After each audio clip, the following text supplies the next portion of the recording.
गीत सदा मैं गीत उसी के गाता हूँ, भारत का रहने वाला हूँ, भारत की बात सुनाता हूँ। नमस्कार आदरणीय जજીस અને શ્રોતાઓ, આજે હું તમારી સમક્ષ માન મર્યાદા અને સુશીલતા વિષય પર મારા વિચારો વ્યક્ત કરવાનો પ્રયાસ કરીશ.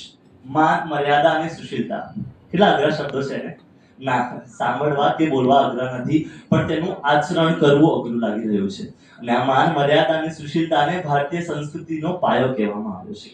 શું છે ભારતીય સંસ્કૃતિ? શું છે ભારત? ભારત એટલે પરંપરાઓનું પહેરણ, સંસ્કૃત અને સંસ્કૃતિની જન્મભૂમિકા.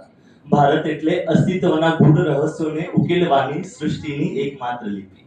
ભારત એટલે શું માત્ર ભારત એટલે કાશ્મીરથી કન્યાકુમારીનો નકશો જ? બસ માત્ર એટલું જ? ના સાહેબ, પણ કાશ્મીરના દુઃખદ સમાચાર સાંભળીને કન્યાકુમારીના વ્યક્તિના હૃદયમાં જે આંચકો અનુભવાય ને, તે સંવેદનાનું સાતત્ય એટલે ભારત. શું ભારત હિન્દુસ્તાન, ઇન્ડિયા વગેરે નામનો ઉલ્લેખ એટલે ભારત? ના, પણ આ બધા જ નામ સાંભળીને દરેક ભારતીય જે આંખ બંધ કરીને અનુભવ કરે ને, તે અનુભવનું નામ છે ભારત. શું ભારત એટલે પંજાબની પાઘડી, સાઉથની લુંગી, ગુજરાતનું કેડિયું અને બંગાળની સાડી એટલે ભારત? ના સાહેબ, પણ આ પચરંગી પહેરવેશ પહેરીને આ વાઈફાઈ યુગમાં જેને ઓળખાવ ગમે ને, એ છે ભારત. કેમ આ વક્તૃત્વ સ્પર્ધામાં આ વિષયો આપવા પડ્યા છે? મને તો એવો અનુભવ થઈ રહ્યો છે કે મને અને મારા જેવા યુવાનોને આ અરીસો બતાડવામાં આવી રહ્યો છે.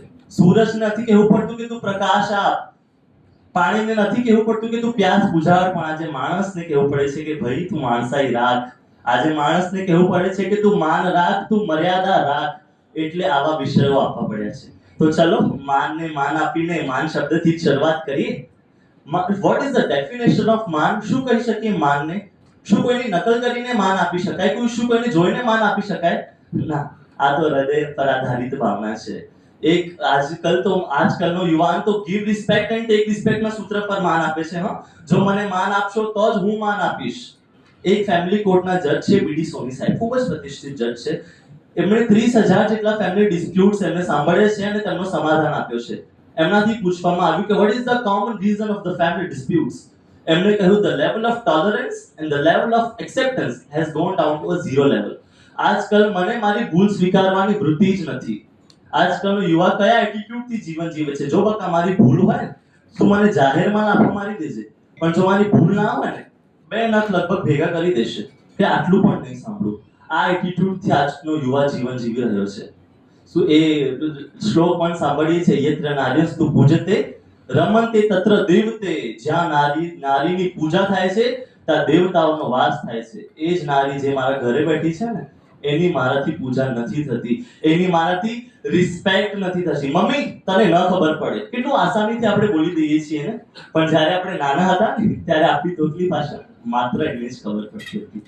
એ વાતનું મને આજે આ મર્યાદા નથી, આજે આ મારી શિષ્ટાચાર, આજે આ ગુણોનો મારામાં અભાવ મહેસૂસ થઈ રહ્યો છે.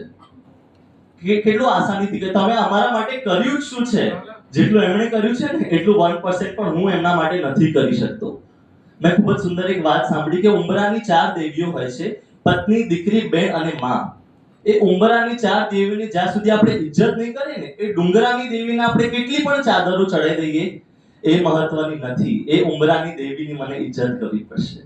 આપણે બધી આ માન મર્યાદા, સુશીલતા, શિષ્ટાચાર, નીતિમત્તાની વાતો તો સાંભળી લીધી, પણ શું આનું શું? જ્યાં સુધી આ જીવનમાં નહીં આવે ત્યાં સુધી એનો કઈ મતલબ નથી. શ્રી વિવેકાનંદજી મહારાજજીએ એકવાર ભરી સભામાં કીધું કે મને આજે સુધારકોની જરૂર છે. બધાના હાથ ઊંચા થઈ ગયા, પણ એમણે કીધું કે મને સુધારકોની તો જરૂર છે, પણ એવા સુધારકો જે સ્વયંનો સુધાર કરે.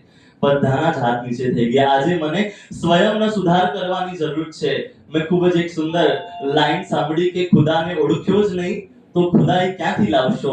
જો આંખો ના હોત તો નજર ક્યાંથી લાવશો? વાંચી છે લખી છે બધે માન મર્યાદા અને સુશીલતાની વાતો, વાંચી છે લખી છે બધે માન મર્યાદા અને સુશીલતાની વાતો. આજે એક વ્યક્તિ બીજા વ્યક્તિને માન આપે એવો માણસ ક્યાંથી લાવશો? સંસાર અસાર છે. સંસાર અસાર છે, જીવન સાર ક્યાંથી લાવશો? સંસાર અસાર છે, જીવન સાર ક્યાંથી લાવશો? આજે માણસને ગમતો ભગવાન છે, પણ ભગવાનને ગમે તેવો માણસ ક્યાંથી લાવશો? આજે મારે એવા માણસ બનવાની જરૂર છે કે જે માન રાખે, જે મર્યાદા રાખે, જે આ શિષ્ટાચારોના ગુણોને પોતાના જીવનમાં ઢાલવાનો પ્રયાસ કરે.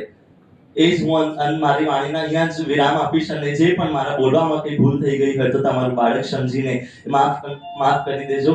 જય હિન્દ, જય ભારત. અસ્તુ. નંબર 2